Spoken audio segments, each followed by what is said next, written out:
एक नगर में परमात्मा सत्संग कर रहे थे। ये समय समय पर आकर भक्ति जीवित कर जाते हैं दाता कबीर साहब।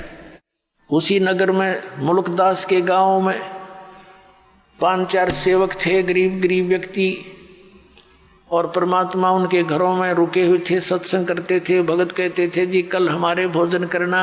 1 हफ्ते के लिए रोक लिया। 5-7 भगत परिवार थे। तो परमात्मा जिस भी घर में जाते उनका उद्धार करने के लिए, उनके कर्म बनाने के लिए, तो सब भगत ये सोचते गुरुजी आए हैं, अच्छा सा अच्छा भोजन करवाऊं, यानी खीर बनावें, हलवा बनावें। तो वो चौधरी साहब जो मुल्कदास जी थे, नंबरदार गांव के चौधरी 1 नंबर के, जैसे आजकल सरपंच होते हैं, उसमें नंबरदार की इतनी प्रभुता होती थी। वो तो सुबह सुबह घूमने जाता या घूम कर जंगल से वापस आता खेतों से, तो उधर से क्या होता, गरीब के घर में परमात्मा विराजमान थे और वहाँ हलवा चढ़ा दिया। हलवे में पात डालें जब कड़े में, तो मैं दूर तक जाया करे। अब उस मुल्कदास जी ने पूछा, रे क्या हो रहा भाई यहाँ? जी हमारे गुरुजी आए हैं और आओ आप भी भोजन पा लो। उसने देखा भाई एक आदमी बैठा है, ये तुम्हारे गुरु हैं? कहा जी मन। वो चला गया। फिर दूसरे दिन दूसरे के घर में, अरे क्या हो रहा है भाई यहाँ पर? आज यहाँ हो रही है कुछ चढ़ सी। तो उन्होंने बताया कि जी हमारे गुरुजी आए हुए हैं। तो कुछ लोग कहने लगे उस मुल्कदास को कि भाई नंबरदार, गांव में एक ठग आया हुआ है, इन श्रद्धालुओं को लूट रहा है, अच्छे बढ़िया खीर हलवे खाता है और भाई काम करता नहीं, नबी लूट रहा है। वो मुल्कदास वैसे तो भगत आदमी था, लेकिन यह चौधर बहुत बुरी होती है प्रभुता। जाके जिस भगत के घर वो रुके हुए थे परमात्मा उस दिन, अब वो मुल्कदास जाकर के उस घर में प्रवेश हुआ जहाँ परमात्मा विराजमान थे। और परमात्मा कबीर जी से कहने लगे, ए भाई आप कौन हो और यहाँ क्या कर रहे हो? परमात्मा के बोलने से पहले ही जो भगत था जिसके रुके हुए थे, 2-4 भगत और बैठे थे, खड़े होकर कहने लगे, चौधरी साहब ये हमारे गुरुजी हैं और सत्संग करने आए हुए हमारे यहाँ।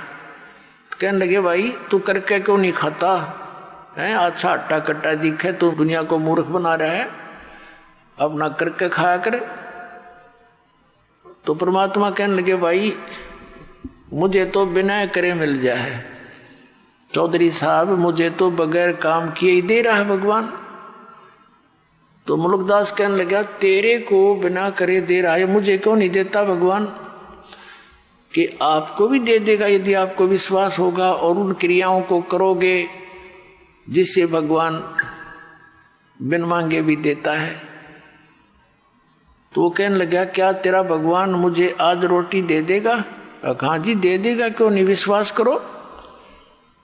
बोला अच्छा, अर्धे ना दी तो सजा देख ले, फिर मैं तेरे को अपने खेतों में रखूंगा मजदूर बना के।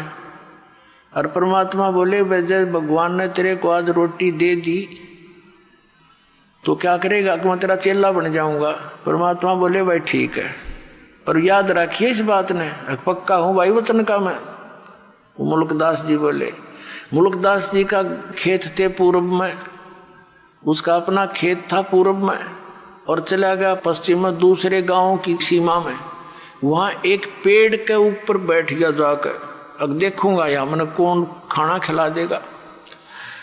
अब क्या हुआ, ये गडरिये होते हैं बकरी भेड़ पालने वाले, उनका कोई त्योहार था। उन्होंने सलाह बनाई कि भाई इस वृक्ष के नीचे खीर बना लो। एक आधी गायें भी उनके साथ थी लागड़े। हम इतने बकरियां चराते हैं, वो बकरियां चराने के लिए, गायें चराने के लिए आगे को ले गए काफ़ी दूर, और 1-2 भगत की सेवा लगा गए। वो वहाँ उसी वृक्ष के नीचे खीर बनाने लग गए। उन्होंने लकड़ तोड़ कर चूल्हा बनाकर और वो खीर बना दी।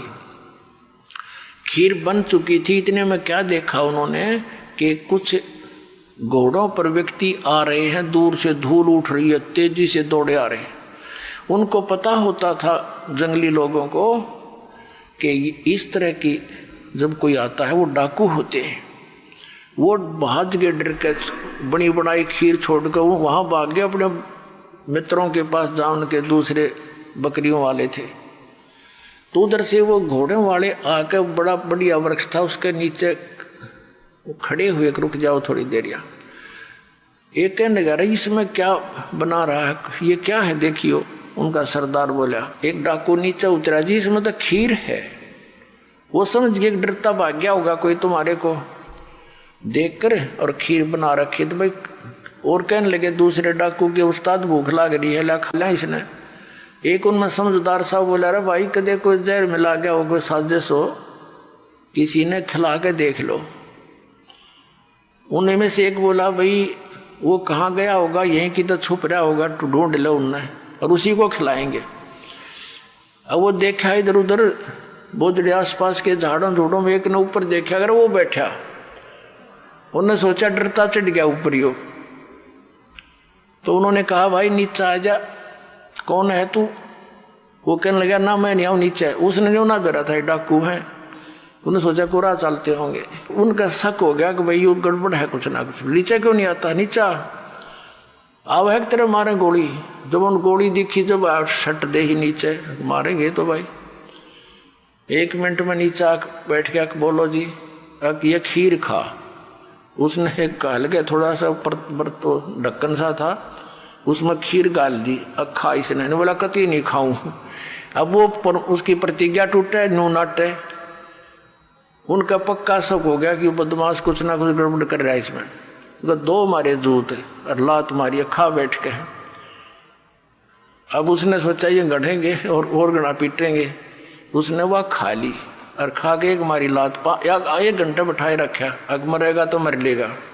जब देखा ठीक ठाक है, उसने कहा जी वैसे कोई और बात थी और ये तो कोई और बनावे थे, वो भाग गए डर के। तो बोला तो भी भाग यहाँ से, उसका मारी लाते को भाग लिया। फिर उन्होंने खीर खाई या ना खाई दूसरी बात। तो उसने जब वो देखा कि ये तो डाकू है और उन्होंने मारे उसका लात, वो घना डर गया मुल्कदास। हरने करे कबीर साहब को, हे फलाने के गुरुजी जिसके घर में वो रुका हुआ था उसका नाम लेके ए धनपत के गुरुजी आज मेरी जान बचा दे, मैं तेरा चेला बनूंगा पक्का। अब मालिक ने उसकी फटक भी काटनी थी और वो वहाँ भी बरवानी थी। तो उसका नो पक्की जचगी, आज इस गुरुजी के कारण मेरी जान बची है, ना तो सीधी मारे गोली ने किसका डर हो से भाई। तो वहां से लेकर सीधी सुरती लाई उसने, जान बची लाखों पाए और परमात्मा के चरणों में आके गिर गया और बैठ के नो रोए। परमात्मा बोले, चौधरी साहब भगवान ने कुछ करी सेवा? नो कहने लगा, जी आपका भगवान तो मर मर खीर खिलाता है, मेरी जान बची, ऐसे सारी कथा सुना दी। तो परमात्मा कहते, ये सब खेल हमारे किए, हमसे मिले सो निश्चय जी।